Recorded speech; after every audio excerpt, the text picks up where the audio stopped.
Selamat pagi, Prof.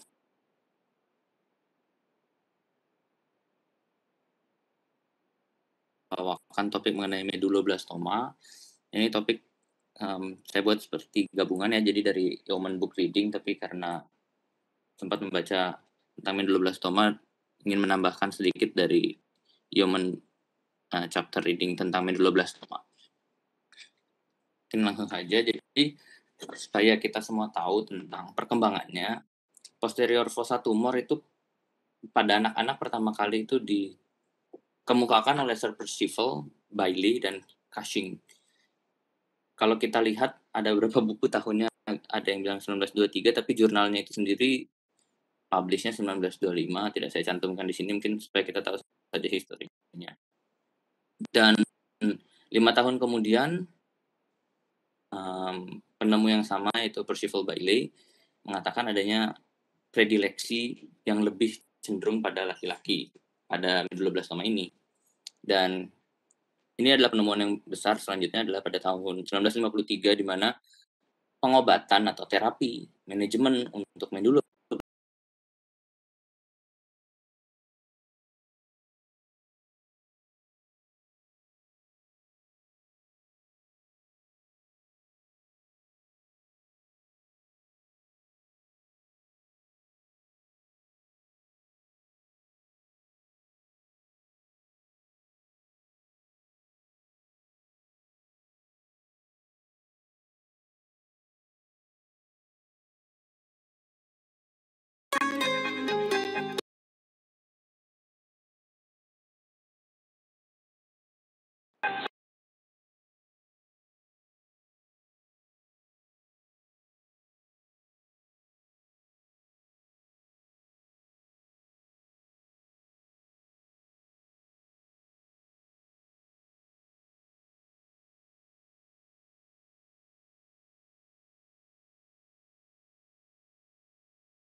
jadi ada yang kelas.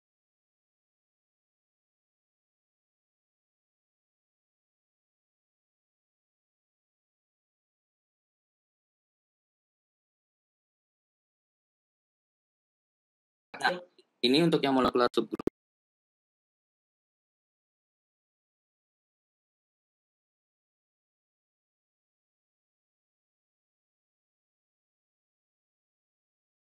Kerjakan, tetapi di sini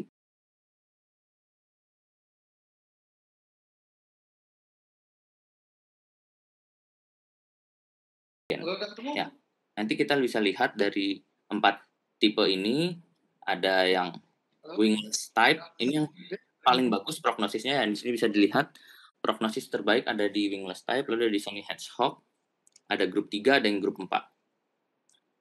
Lalu ditemukannya seperti apa? Sayang sekali yang paling baik prognosisnya ini hanya ditemukan sekitar 10-11% pada pasien. Sisanya itu justru grup SHH dan grup 4 yang paling sering.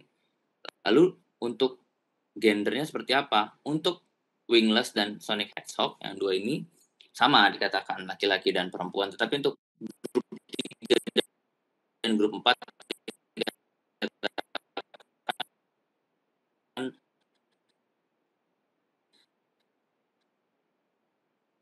cenderung.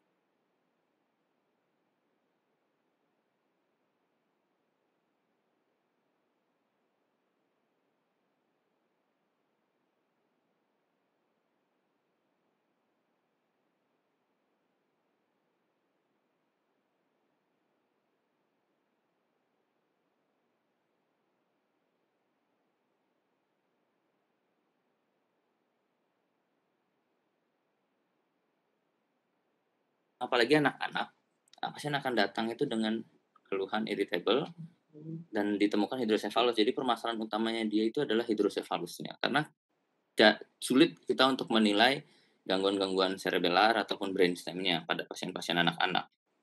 Lalu jika pada pasien-pasien yang lebih dewasa, itu yang infant ya, kalau yang lebih dewasa lagi dikatakan yang sering dilupakan oleh keluarga dan juga oleh kita sendiri untuk menanyakan itu adalah gangguan cara berjalan. Jadi harus kita gali gangguan cara berjalan karena kita tahu lokasinya ada di cerebellar. Lalu ini dapat dilihat genetik dan gen expression. Sekali lagi prognosis paling baik ini untuk secara superficial saja, paling baik memang adalah yang wingless type. Ya, jadi yang paling sedikit ditemukan dan dia yang paling baik. Nah, ini yang wingless type. Ini ada yang best prognosis dengan angka kejadian hanya sekitar 11%, 10-11% dari seluruh medulloblastoma. Jadi sangat jarang kita memang menemukan yang ini. Mungkin di sini belum mengerjakan yang wingless type ini dengan dia equal gendernya, laki-laki maupun perempuan. Dan mostly demonstrate classic pathology. Dan memang hampir semua tentu saja dengan tadi di depan sudah saya sebutkan, memang paling sering kita temukan gambaran histologinya itu ada yang klasik 70%. Nah, ini gambaran bagaimana wingless type bisa menginduce terjadinya medulloblastoma. Ya, jadi yang kiri ini yang normal, katakanlah yang kanan ini yang ada gangguan. Memang kalau kita lihat di gambar yang sebelah kiri ada beta catenin, begitu juga dengan yang ada di kanan. Beta catenin ini harusnya didegradasi oleh proteosomal degradation, di mana dibantu dengan adanya perlekatan beta catenin terhadap protein-protein yang ada di sini. Ya, mungkin tidak perlu diingat satu persatu. Konsepnya di sini adalah beta catenin. Ya, sedangkan apabila wingless ini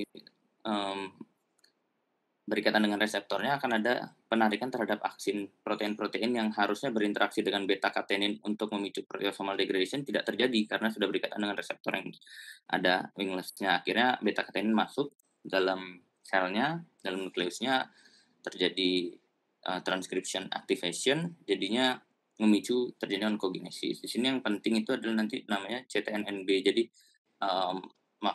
namanya CTNBB itu adalah untuk catenin beta. Jadi memang khasnya dari wingless type ini adalah catenin beta.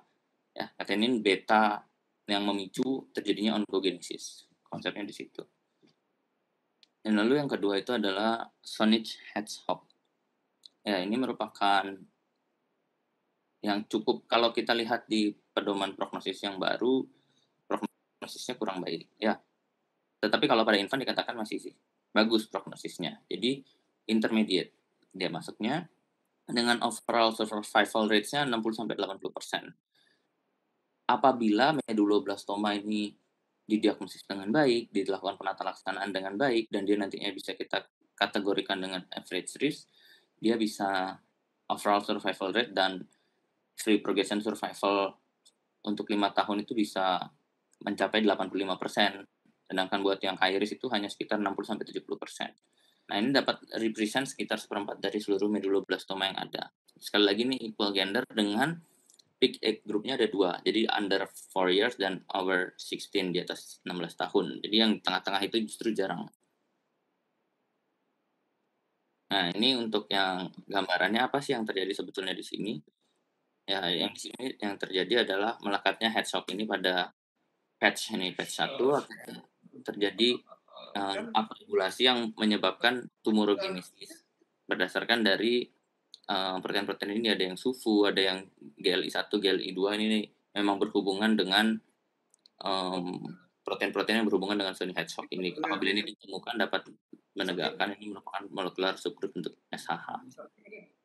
Lalu ini adalah yang subgroup selanjutnya adalah grup 3. Ini adalah yang paling jelek dengan long time survival-nya paling rendah. Dan sayangnya dia cukup sering sebetulnya ini ditemukan, sekitar seperempatnya, dan lebih umum dijumpai pada laki-laki dan usianya infant. Sekali lagi nih paling sering ditemukan histologinya ada yang tipikalnya klasik. Dan untuk mendiagnosis ini dikatakan dari penemuan gennya dapat kita temukan adanya natriuretic type receptor 3. Ya, tapi saya belum mempelajari memang lebih lanjut mengenai genetiknya karena kita juga di sini belum bisa, tapi kita harus tahu karena perkembangan medulloblastoma, ahli-ahli medulloblastoma perkembangannya ke arah sana, pengobatannya semakin kita Bisa bantuan pelajarin, apa ya? mengikuti Oke, daripada molekular subgroup ini. nanti aja. Oke. Lalu ini molekular subgroup yang terakhir atau yang keempat, ini paling sering ditemukan dikatakan, tetapi paling sedikit adanya penjelasan mengenai subgroup ini. Dengan prognosis yang mirip dengan Sony Hedgehog dan paling sering dijumpai pada laki-laki, dikatakan ada berhubungan dengan adanya mutasi pada kromosom 17q. Nah, ini untuk bagaimana sih kita mendiagnosisnya ya. Jadi pedomannya seperti ini. Mungkin ini nanti dapat dibaca karena tidak mungkin kita menghafalkan satu persatu secara detail dan saya bahas di sini. Yang pasti kita tahu ada algoritma, oh ini masuk ke WNT, ini ke SAH. Nantinya apabila semakin berkembang, di sini bisa ikut mengembangkan, ya kita bisa mengklasifikasikan medulloblastoma berdasarkan molekular subgroup ini. Ya, diagnostik imagingnya nanti kita pasti saja yang paling gampang dilihat itu adalah MRI. MRI ini selain untuk diagnostik, bisa juga untuk menilai bagaimana hubungannya dia terhadap surgical plan kita. Ya, selain MRI, CT scan bisa, ya CT scan bisa. Intinya kita tetap harus dalam konsep apabila dia lesinya fossa posterior pada anak-anak, kan 3 hal itu yang paling sering, adanya medulloblastoma, ependymoma, atau pilocytic astrositoma. Gambarannya memang semuanya mirip kalau mau dibilang. Cuma untuk medulloblastoma sendiri dikatakan khasnya adalah apabila dia ditemukan kecurigaan medulloblastoma dengan adanya intratumoral bleeding, kita dapat mencurigai itu adalah suatu wingless type. Mungkin itu aja tambahan untuk diagnostik imagingnya. Lalu yang membedakan ependymoma dan medulloblastoma, ada literatur yang mengatakan, tapi hanya bisa dilihat di MRI, di literatur tersebut mengatakan dari MRI, apabila medulloblastoma yang tumbuhnya dari granular layernya cerebellum, dia tumbuhnya dari bawah masuk ke atas ke ventricle 3 ke aqueductus ini. Kebalikan dari ependymoma jadi seperti stalaktit dan stalagmit. Yang satu tumbuh dari bawah ke atas, ependymoma dari atas ke bawah. Dikatakan itu salah satu cara untuk membedakannya. Lalu untuk lokasi memang tergantung dari subtipe-subtipe yang ada yang di midline, ada juga yang di CPA, ada juga yang di hemisfer. Untuk tindakan operasinya nanti itu berhubungan dengan lokasinya, jadi tidak selalu lalu kita harus midline. Apabila dia memang ada di cerebellar hemisphere kan kita nggak boleh kaku. Lalu medulloblastoma ini merupakan tumor yang sangat sering untuk terjadi metastase, ya, atau sering disebut leptomeningeal metastase. Selain daripada leptomeningeal metastase atau kita katakanlah itu masih neuroaksis, ada yang di luar dari neuroaksis dan paling sering dikatakan adanya di tulang. Dan ya itu memang sifat dari medulloblastoma, salah satu tumor otak yang paling sering untuk metastase keluar daripada otak. Padahal otak itu sendiri kan sudah kaya akan oksigen, kaya akan suplai pembuluh darah. Entah kenapa dia masih mau keluar dari tempat itu, kan kalau mau ada Prof. Farid pernah bilang ini eksklusif sekali otak itu. Jadi justru tumor lain yang ingin masuk ke sini. Kenapa sekarang keluar? Saya belum baca memang lebih lanjut, tetapi ini yang paling sering untuk metastase keluar dari neuroaksis. Ini gambarannya apabila kita dapatkan leptomeningeal metastase seperti ini, ya. Dan dikatakan penting untuk kita dapat melakukan MRI kraniospinal pre-op. Ini bukan kepentingan operasi saja, tetapi untuk melihat kondisi pasien karena seperti gambaran ini, yang di kanan kita lihat adanya leptomeningeal metastase yang sampai ke spinal cord. Ini untuk menjelaskan juga kepada pasien seperti apa kondisinya, kepada keluarganya, apa harapan-harapan yang dapat kita sampaikan kepada keluarga dan ke pasien. Ya, jadi prognosisnya itu didasarkan oleh dari 3 hal yang sekarang masih umum digunakan dan yang saya rasa bisa kita gunakan di sini adalah satu usia, kedua metastasis, dan terakhir adalah residual tumor. Ya, nanti yang lebih berkembangnya lagi dari histologi classification dan subgrup molekular yang tadi sudah saya jelaskan. Jadi dilihat yang di sebelah kiri ini adalah risiko-risiko, membaginya antara average atau standar dikatakan dan high risk. Ya, yang 85% itu adalah overall survival-nya, jadi memang lebih baik pada yang standar tentu saja. Satu, kapan disebut standar? Di sini ada yang kurang adalah usia. Satu, apabila dia non metastase saat didiagnosis dia non-metastase. Dia masih terlokalisir. Yang kedua, setelah operasi, ukurannya sudah kurang dari 1,5 cm. Jadi ini merupakan target operasi, dikerjakan gross total removal. Ada beberapa literatur yang memang mengatakan mereka melakukan imaging segera post-op agar supaya kriteria high risk ini tidak tercapai, terutama dari segi ukuran tumor post-op, residual tumornya. Apabila bisa dilakukan tindakan untuk mengurangi ukurannya agar supaya nanti dia menjadi average atau standaris. Lagi satu adalah yang masuk ke high risk, ingat ya, yang masuk ke high risk adalah mereka under 3 tahun. Alasannya adalah karena mereka yang di bawah 3 tahun itu belum dapat menerima dosis radiasi dengan penuh. Sementara seperti yang kita ketahui, tapi belum saya jelaskan, penanganannya itu terdiri dari surgical terapi, radioterapi, kemoterapi, dan ada yang sekarang terbaru belum dibahas di Yeoman sebaca saya tentang targeted terapi. Lalu untuk metastasis juga dari Cheng juga membagi metastasisnya ini tergantung sampai dari yang M0 tidak ada yang tampak sampai yang tadi saya sebutkan ekstra neuroaxial metastasis. Jadi memang medulloblastoma sering metastasis keluar dari neuroaxial. Nah, ini yang baru. Kalau kita mulai baca buku-buku di atas tahun 2017, mereka mulai membicarakan hal yang ini. Nah, susah memang untuk kita bisa ikut di sini, dalam artian kita belum mengembangkan molekular subgroup. Tapi kita harus tahu, di sini seperti tadi sudah dijelaskan, WNT itu yang paling bagus dengan low risk survival. Low risk itu apa? Survivalnya over 90%. Ya, lalu nanti kita bisa lihat di sini ada SHH, ada yang grup 3, ada yang grup 4. Lalu untuk yang WNT di sini mungkin tidak ditampilkan, ini tabel. Tetapi WNT memang jarang metastasis, tetapi apabila dia metastasis dia dimasukkan ke very high risk. Ya.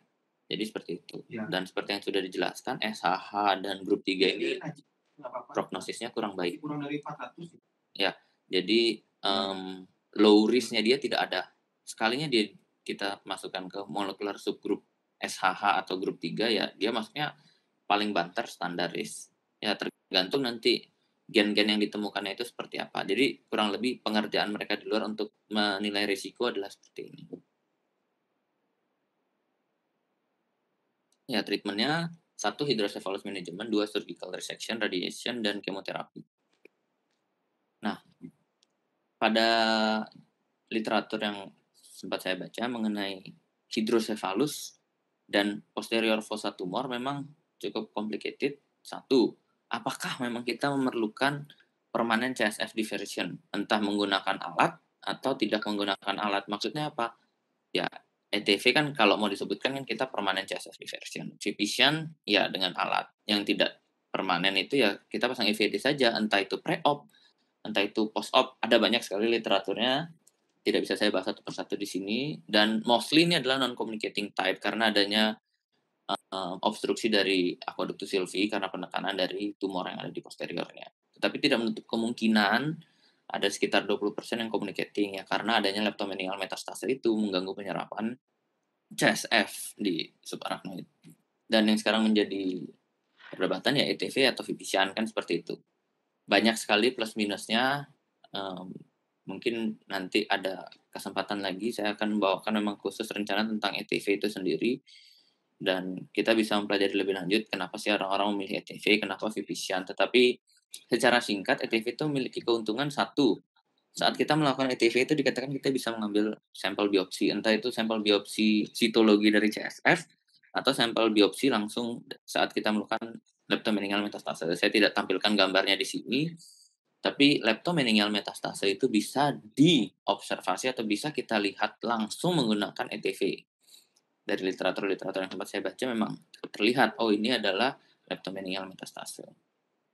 Nah, yang kedua adalah kita sudah tahu Vipisan itu mungkin dari senior guru-guru semua sudah pernah mengajarkan juga ke kita. Vipisan sekalinya kita pasang shunt pasti ada reshunt, kan kasarnya seperti itu peribahasanya. Sekali kita ada shunt pasti ada reshunt. Nah, itu makanya dihindari karena hanya 30% sebetulnya yang memerlukan permanen CSF diversion ini. Ya, jadi harus kita memilah. Nah, 30% ini siapa sih sebetulnya nanti kita bisa memperkirakan siapa-siapa saja yang, oh, kayaknya yang seperti ini nih tidak perlu permanent diversion.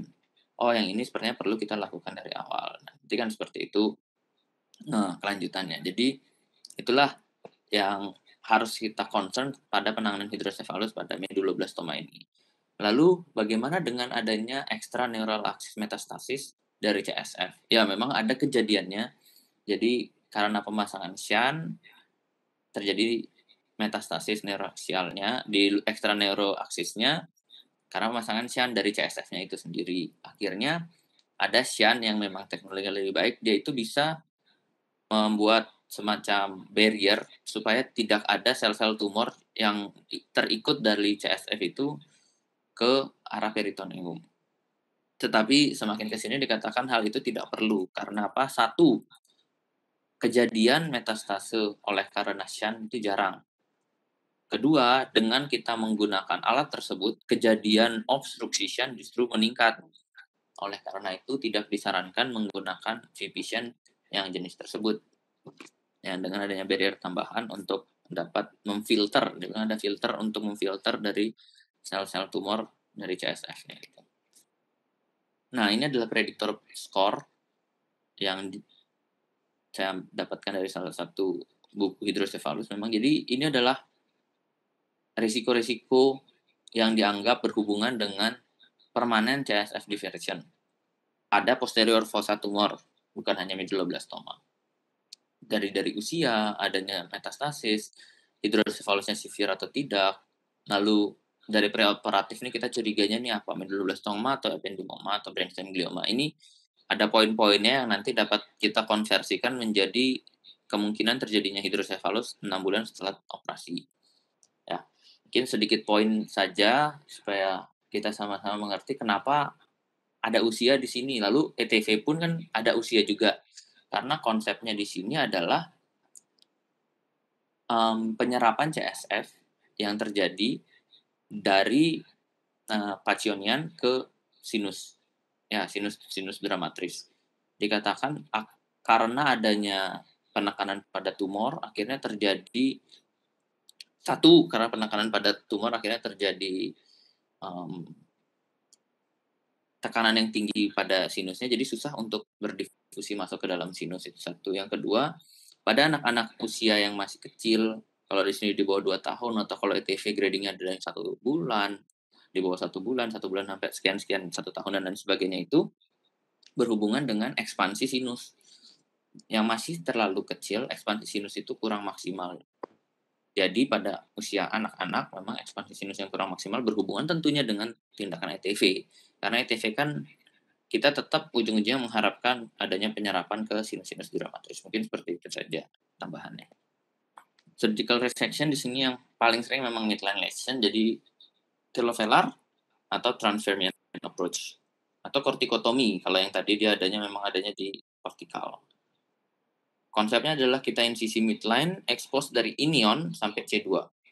Nah, ada literatur yang mengatakan, satu, kita susah untuk mengalirkan CSF setelah membuka dura, dikatakan. Apabila kita dari preoperatif memikirkan hal tersebut dan kita kesulitan mengalirkan CSF nanti setelah membuka dura, justru cerebellumnya tampak tegang sekali, ada yang menyarankan atau mewajibkan bahkan untuk kita saat mendraping pasien itu kita langsung expose Frazier point. Jadi lebih ke superior lagi dari inion.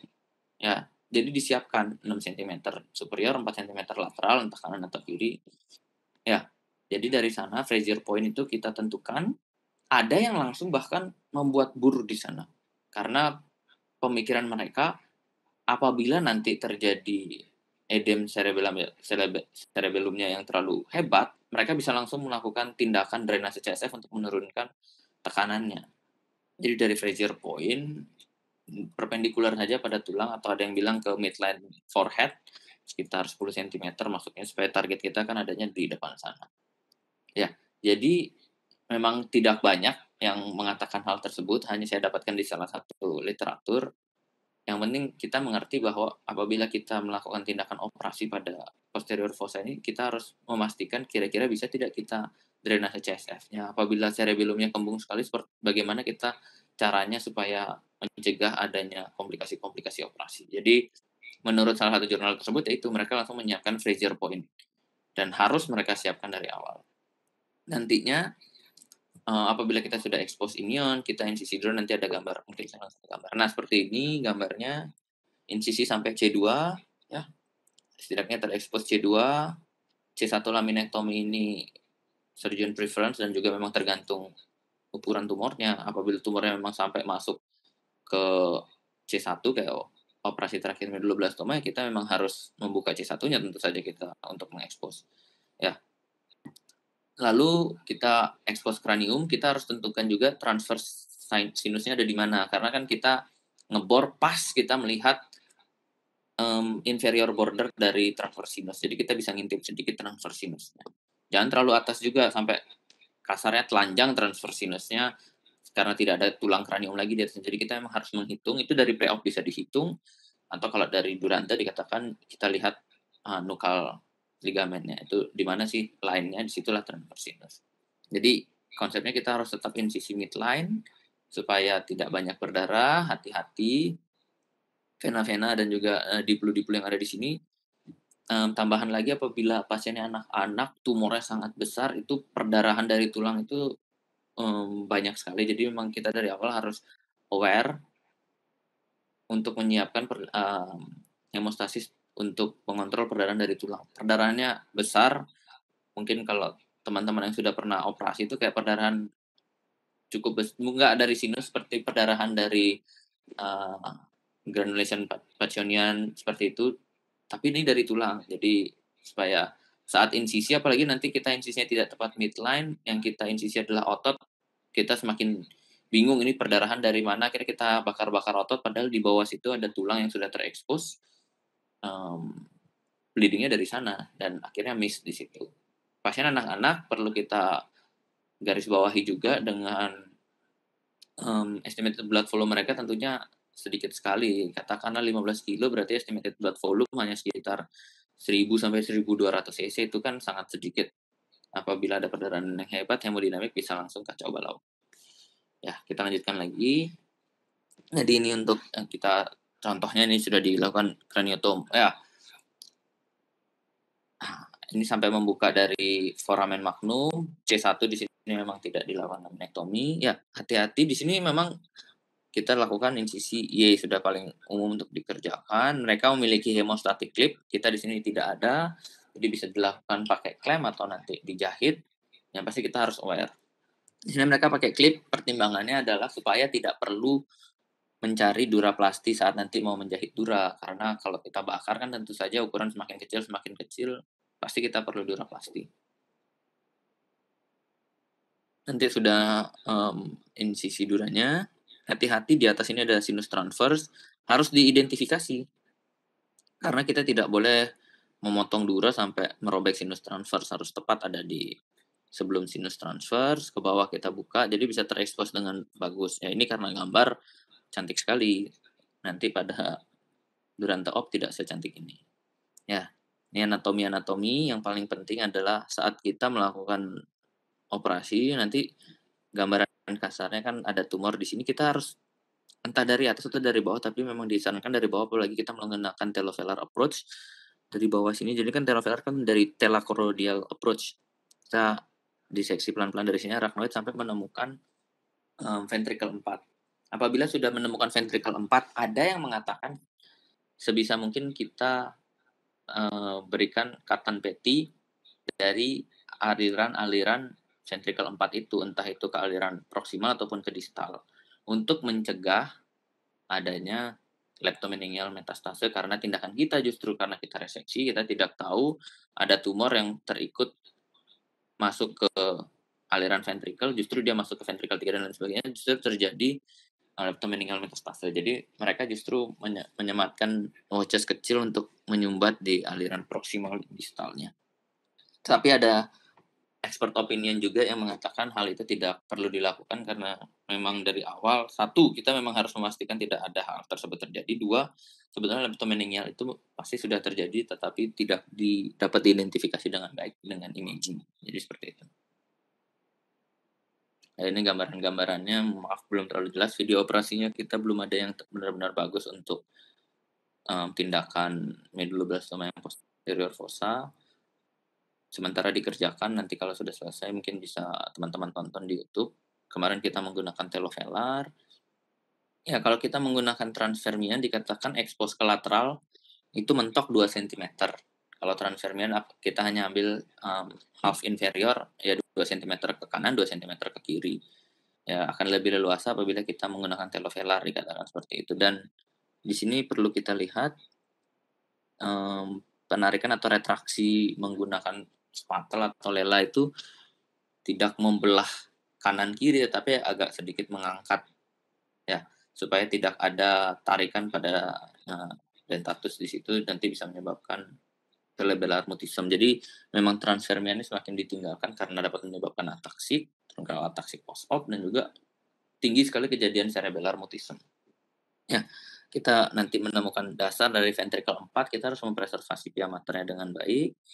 Ya, apabila sudah dapat ventricle 4, nanti tinggal kita diseksi tumornya. Ini saya skip gambarnya, mungkin teman-teman lihat 8-12 karena di sana hanya intinya debulking tumor, ngambil tumor circumference. Jangan memaksakan mengambil tumor dari satu arah, misalkan dari arah bawah sudah kita ambil, oh bisa bagus terus, tiba-tiba pia maternya sudah mulai tidak jelas, kita mulai blind, ini kemana arahnya, lebih baik dihentikan. Dapat dibantu juga dengan melakukan debulking. Mungkin ini arahan dari para guru kita juga, kalau kita jangan terlalu bernafsu untuk melakukan reseksi tumor itu in toto, utuh kita keluarkan.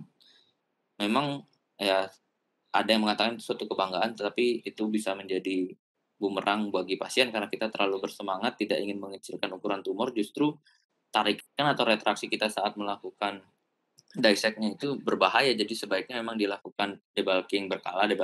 Jadi saat kita melakukan manipulasi tumor terhadap jaringan otak itu bisa lebih smooth.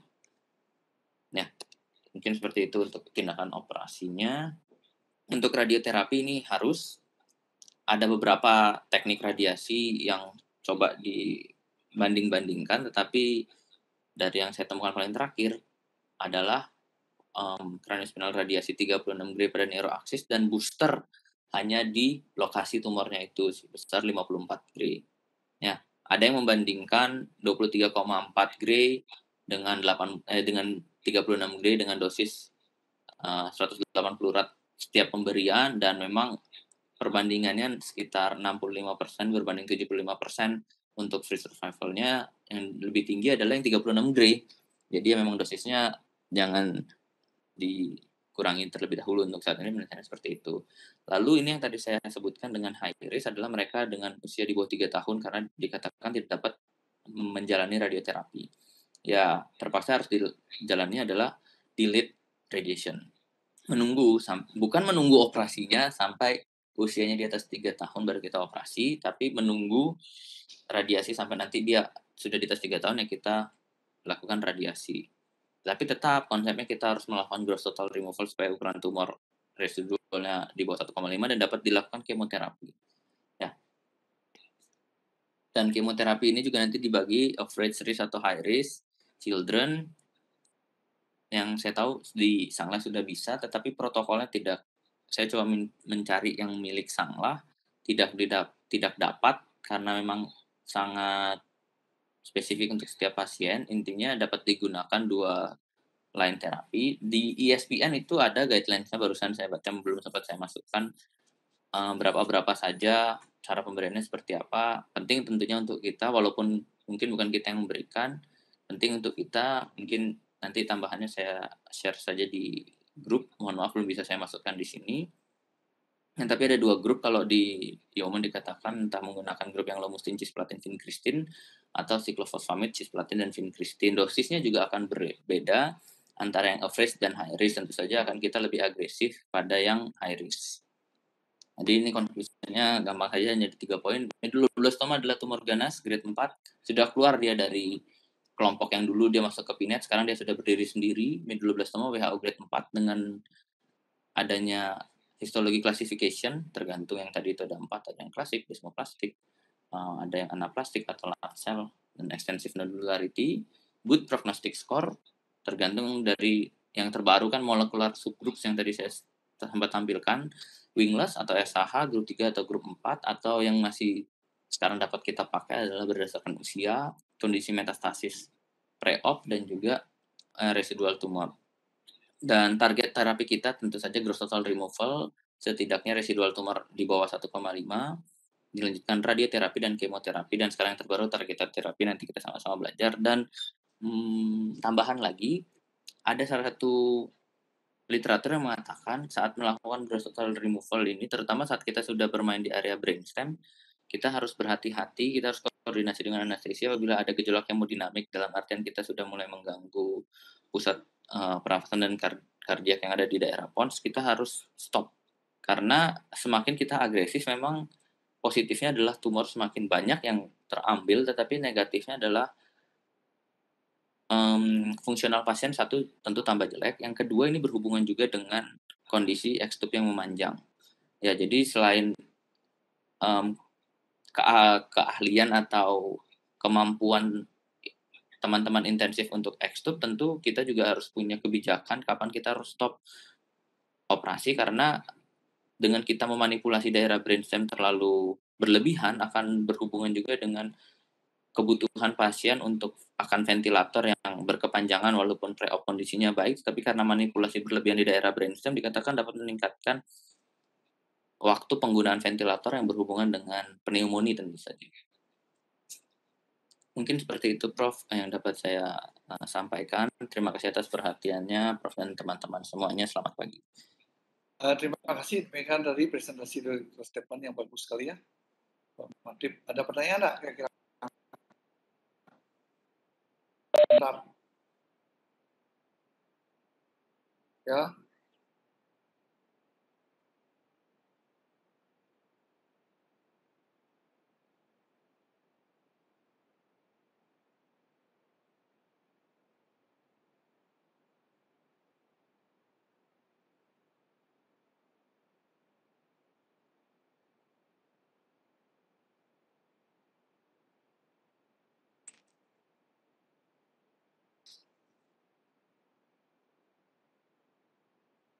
Terima kasih Dwiki ya. Konfirmasi nih tadi soalnya nggak kelihatan di sini siapa yang ngomong. Oh ya Dwiki. Jadi kalau MRI atau CT scan tentu sebisa mungkin MRI karena kan gold standar. Prinsipnya masalahnya tidak semudah itu kita tahu, apalagi kita bicarakan praktis ya. Kalau ideal MRI. Kita bisa MRI segera, di luar negeri bisa MRI segera, MRI. Dan MRI-nya tadi kraniospinal. Langsung kita cari ada nggak metastasis sampai ke daerah spinal. Apabila tidak ada ya cukup dengan CT scan. Intinya atau konsepnya kita tidak boleh menunda tindakan operasi hanya karena imaging yang kurang. Kemampuan kita pasti ada sebagai bedah saraf, walaupun saya memang masih belum bisa, tapi konsepnya seperti itu. Kita tidak boleh menunda tindakan operasi, apalagi posterior fossa tumor pada anak-anak ini emergensi, harus segera kita lakukan. Nggak ada MRI karena rusak, ya sudah CT scan. Nggak ada MRI karena tidak ada biaya keluarganya, ya sudah kita dengan CT scan kita bisa. Tapi kalau semua ada, ini MRI tersedia, keluarga bisa bayar, kita bisa MRI langsung hari ini, besok operasi, misalkan seperti itu ya, MRI. Karena itu gold standar. Tapi bukan berarti tanpa MRI kita nggak bisa operasi. Dengan MRI kita masih bisa operasi. Kita punya kemampuan anatomi per radiologis dan kemampuan anatomi Durante yang nanti bisa membantu kita sendiri. Dan pastinya apabila sudah ada pengalaman, nanti bisa sebagai bahan pertimbangan juga. Mungkin seperti itu. Oh, lagi satu untuk MRI bisa juga untuk melihat vaskularisasi baiknya. Tetapi dan MR spektroskopi ya, mungkin kalau mungkin Diki belum pernah dengar MR spektroskopi itu untuk melihat turnover sel, itu bisa untuk melihat arahnya ke arah keganasan atau ke arah masih jinak. Nanti kalau mungkin ada salah satu gambar MR spektroskopi akan kita coba diskusikan. Jadi ini nanti juga bisa digunakan untuk semua tumor, bukan cuma meduloblastoma. Jadi memang tumor MRI lagi sekali, tidak punya MRI, tidak bisa MRI, cukup CT scan, kita tetap bisa operasi, jangan sampai kita menunda operasi hanya karena tidak ada MRI. Risiko tetap harus kita jelaskan kepada keluarga semua positif negatifnya dan tetap menjalani operasi. Mungkin seperti itu, ada yang bisa ditambahkan, Prof? Ya, jawabannya sudah bagus sekali ya. Jelas, saya tidak perlu jelaskan lagi. Bagus. Nada?